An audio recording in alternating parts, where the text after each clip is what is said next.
a few updates.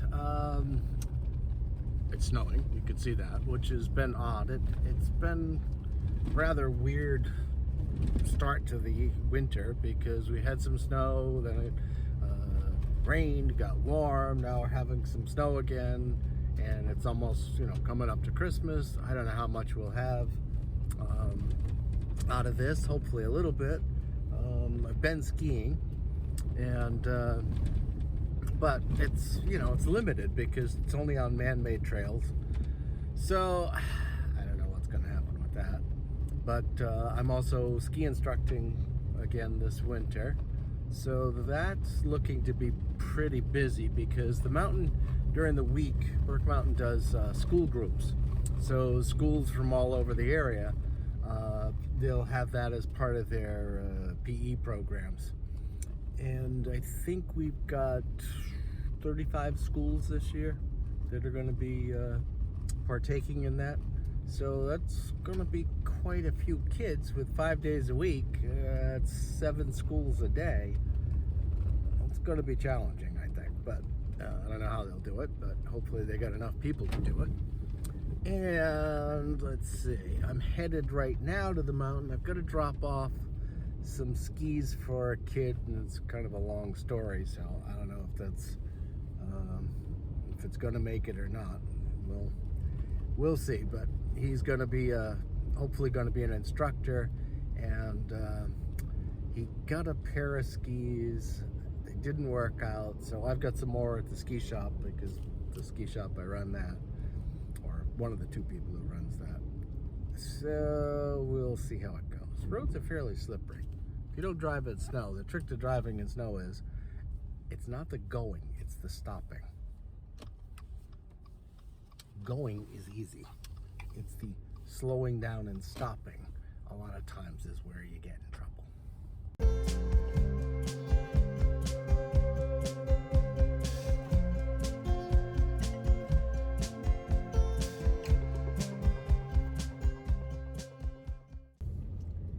So I'm headed over the mountain to drop those skis off because everybody who instructs at the mountain, it's just one of those insurance rules, I'm sure, has to have skis that are inspected and checked out by the ski shop up there to make sure they're acceptable. Well, I'm sure it's an insurance thing.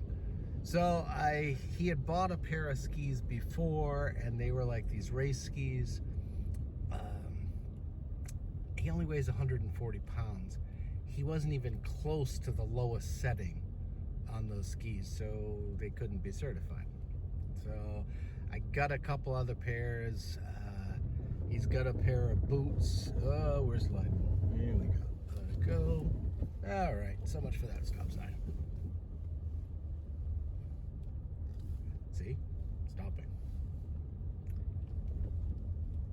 Yeah, the roads are fairly slippery, and you're probably thinking, well, why is Todd out driving? And it's like, well, you live here, you got stuff to do. You don't just stay inside because it's snowing. And if you did that, it'd be a lot of the time you wouldn't go out or get anything done.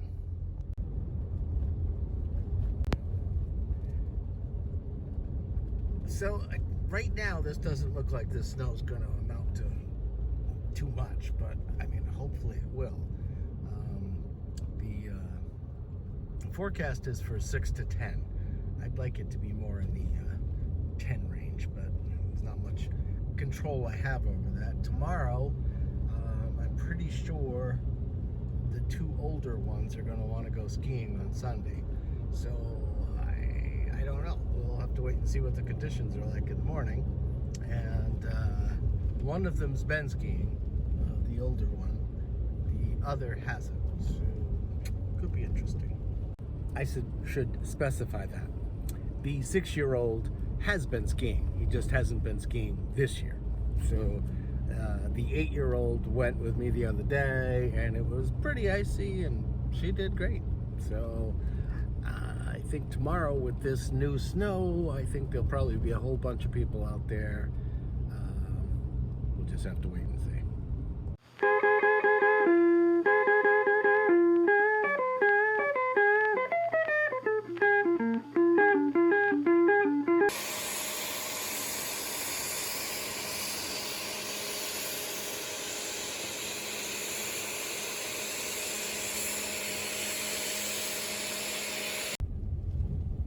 So I dropped off the skis, talked to those guys over there.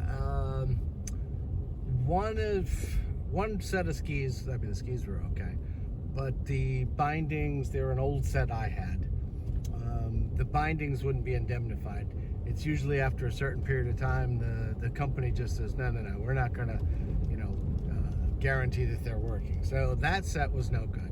So then there was another set, the bindings were good, the skis were okay, and another set that I brought that the skis were okay, the bindings were not. So I don't know how it's gonna work out, but there should be some choices that they can maybe remount them for him, put them on, take the binding from one ski, put it on the other.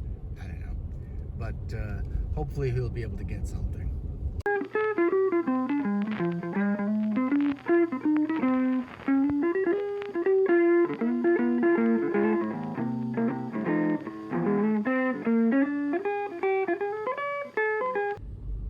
Here's one of those things that you might not really consider, but the economy up here, this part of the world, definitely relies on nature. It's a tourist area. It's not a manufacturing. We don't have all those other things.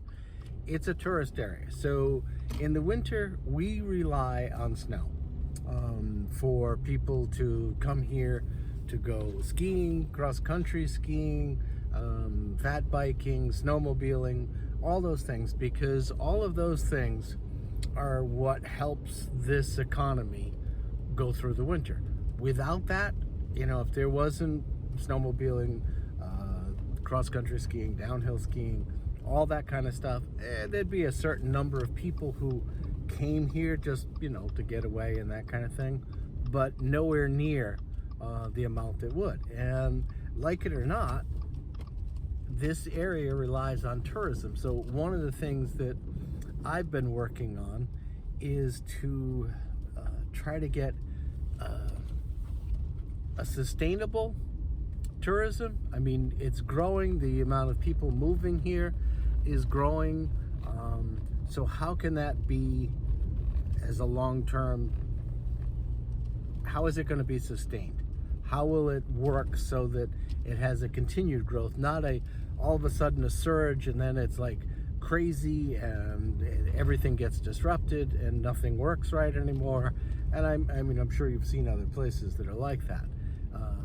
At first it's great, it's wonderful, everything's happening, money's flowing, this, that, and the other. But pretty soon, it doesn't take very long usually, and all of a sudden that wonderful feeling is just like, there's too many people around, the roads are too congested, there's not enough rentals, there's not enough rentals for people who live here. There's a slew of problems. So hopefully, we'll be able to try to work on that in the future. But I don't know if it'll actually come to be or not, because a lot of the groups that I do things in are groups. And it has to be a consensus. So that's my feeling on it, and the people that I've talked to a lot say the same things, that yes, we do. I haven't run into anybody who says no, we shouldn't do that, just let it run free.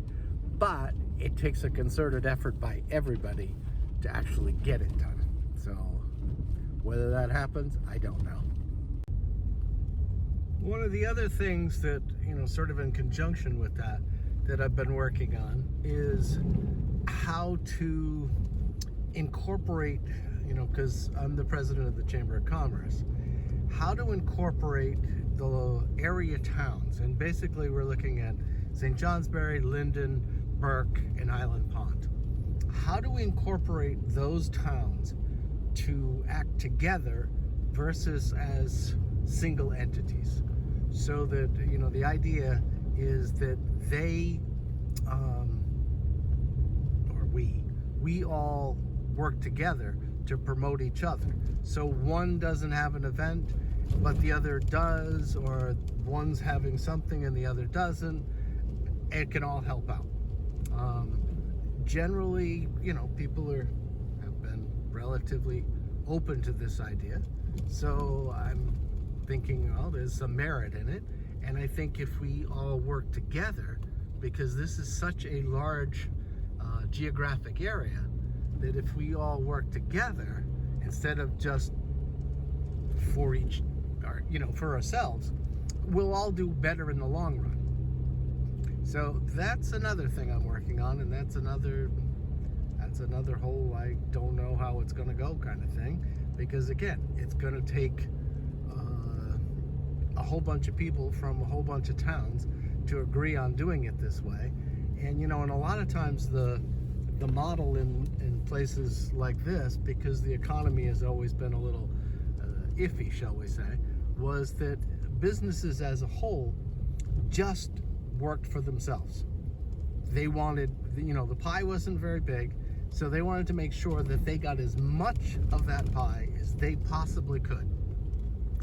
They didn't want to share the pie. They didn't even want to talk about any other pieces of the pie. They wanted just to make sure they got as much of that pie as they could get themselves. Now, whether that happened to be like a particular area or a particular business, but that's always the way it's been. So this is a different way of thinking. And, you know, this is a lot of what the younger people that I deal with, selling coffee and whatever, they are all out. They may even, some of them, be in the same exact businesses, but they're all out promoting each other. That's kind of a radical concept compared to what I just told you. And with that, they're all doing fairly well. So couldn't that work on an even larger scale? I think so. A lot of them think so. And I think the working together versus me by myself type thing is going to go farther in the long run. Again, that's my thinking and how I'm trying to push things around here. Whether it'll work or not, I don't know. That's, you know, you've got to get enough people on board with that thinking to make it work. If you don't get enough people, it's not going to work. I mean, as a big group. As individual businesses, sure you can. But as a group, this whole area, it takes a solid mindset to make sure you're thinking that way. And that concludes our ride. I got the plow on, so we're all set for plowing maybe tomorrow. Probably tomorrow, it's not gonna be tonight. Well, it looks like Sid already put the Christmas tree on. The outdoor Christmas tree. We just got the indoor Christmas tree today, so let's you can't really see it yet. It's just something I found in the woods, and we put lights on it.